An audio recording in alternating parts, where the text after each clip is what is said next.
Okay, let's talk about playing support, or as some of you might call it, being a healer. Now, there is this common myth that supports are just supposed to be healbots. Well, except for Mercy, the myth is actually like true there, essentially. You know, it can either heal or damage boost someone, like that's what you can do. But think about it, why are players like Frogger ranked high? Why is he ranked so high? Is it because he healed so good? Oh my god, 20k healing every match? No. We've all seen his clips, right? How he flanks, kills the widows, kills another support, and they win. And then he goes back to his team. He's so good at the champ, and he distracts people at the same time as well. And then he goes back and they win, and he rank up. So no, it's not just because he's healing, it's because they're also taking down the enemy team. You see, winning isn't just about keeping your team alive, it's about making sure the other team isn't. I remember the days when I was stuck in the metal ranks. I'm now in Master 4. I'm still climbing, by the way. It's just I have many exams and shit, so I can't really play all the time. But essentially, I was bouncing around between platinum and diamond, and I just couldn't break the, you know, diamond ceiling essentially. I couldn't get past it. I kept blaming my teammates because I was healing like crazy, you know. I had like 20k healing and my teammates couldn't do anything, and it got me really frustrating, right? Here I am healing so much,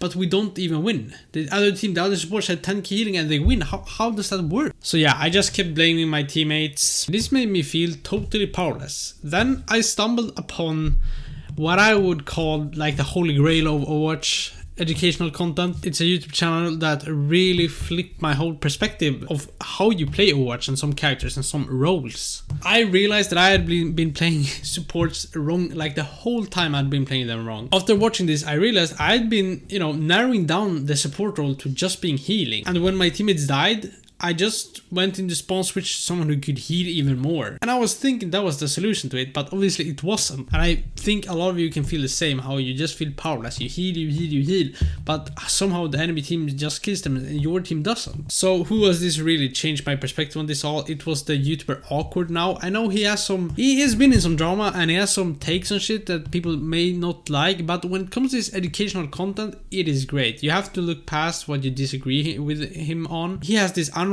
to Grandmaster videos that are like 4 or 6 hours long, some are even 12, where it basically goes through how to play characters and roles. These were the videos I started watching and it changed my perspective. So what did he change? He showed me that supports can dish out good amount of damage too. Of course you still get to heal just to keep your teammates alive. You don't need to poke them all the time, being there, you know, babysit them with the heals. You just need to keep them alive while you can dish out damage. But there is more to it than just that. Now you might get in trouble when you try this in your own games, because people in low ranks or metal ranks will generally start flaming you for not healing enough. But guess what? That is why they're stuck in that rank. So my solution to this is just mute them. And now a lot of people will be like, oh, but I need to communicate with my team to win. That's why I'm never winning. No one is talking voice chat. That's not the reason you're not winning. It's because you're not good enough. I promise you, watch Awkward's videos where he does this.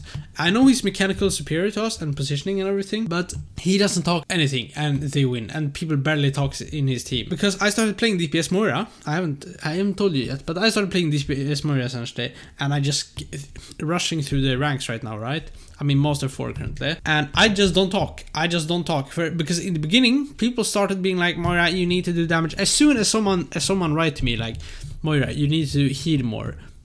Mute everyone. What's the point? So let's get back to being a healbot. Why is it so bad? Because when you're a healbot, you're basically gambling with your rank, hoping your teammates can make the kills. You're just healing and hoping, okay, pray to someone that they get a kill. I'm just gonna keep healing, and if I'm lucky enough, I get my kills. You're essentially gambling. That's gambling.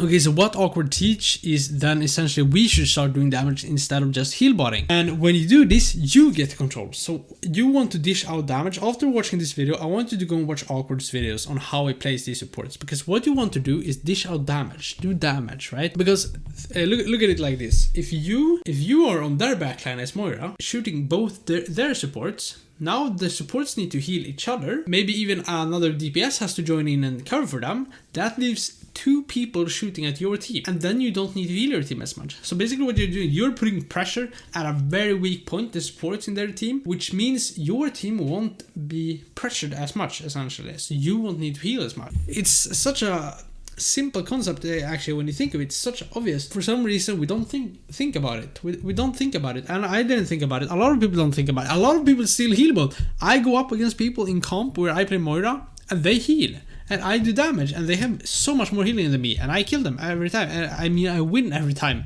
For example, Moira, as I said, when you go back, you distract, they look away. Now suddenly you can give their Reinhardt because he can put out the pressure because he isn't getting healed. You know, it just snowballs. It's super great. And something I noticed is when you pocket heal your teammates, they also start to play very, very retarded, I would say. Like, they're not careful. They stand in open space, just takes a bunch of damage.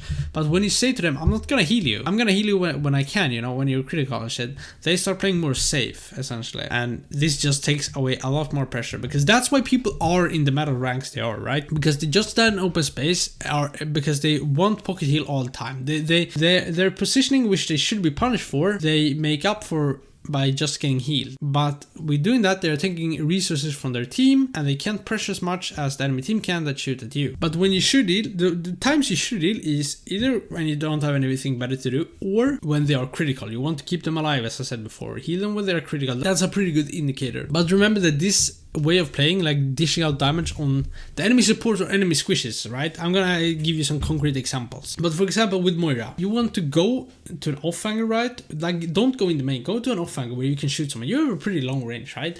You just shoot at their supports, throw away a ball, and just be annoying, use cover, try to get a kill, and essentially when they look at you and everything gets dangerous, you just fade out. One thing I forget to mention, how many times haven't you played a game and you've just constantly healed someone and they eventually just died, right?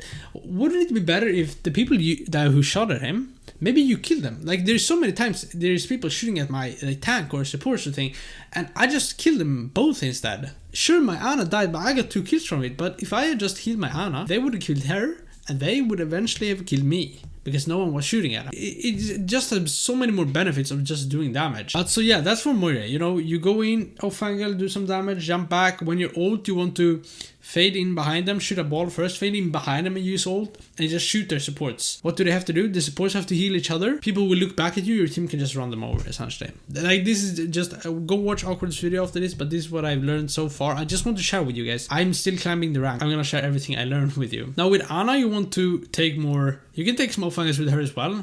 But you can still sit in the back. Like, you need to, like, I'm not gonna go into what's good positioning and shit there. But if imagine this, if you shoot at their sun, if you can see their sun, instead of healing your tank, what if you kill the sun? What if you throw a nade? Okay, I forgot to mention this, but you should also, as a support, as support players, we tend to be very reactive, right? We react to what everyone else does. Oh, they're about to kill my Ryan.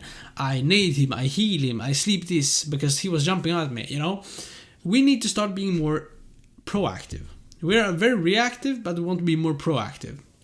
This is especially in support players, as I said. So instead of, you know, trying to heal your Ryan with an aid, try to throw it in the backline and shoot at the backline. Now they're anti. Now they are scared. Now they have to go back. If you shoot some shots at them, they get low, they have to back. They can't heal the Ryan. Now you can heal your Ryan, and you can put pressure on their Ryan. Instead of you just waiting for him to be low and throw the nade. Maybe you get to sleep on the Ana in backline.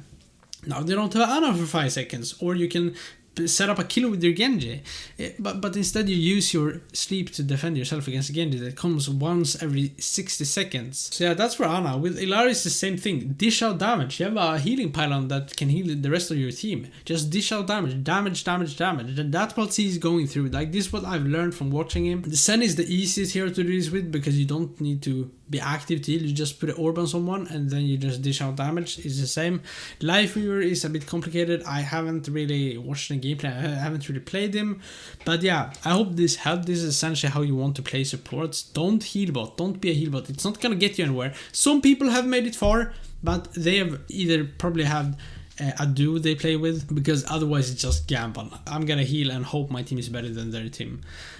I'm just saying, I rank up so fast now with dealing damage with Moira, and there is so many games I deal like double the damage I do healing, and no one dies. My team survives. But yeah, I hope that helped. Stop being a healbot.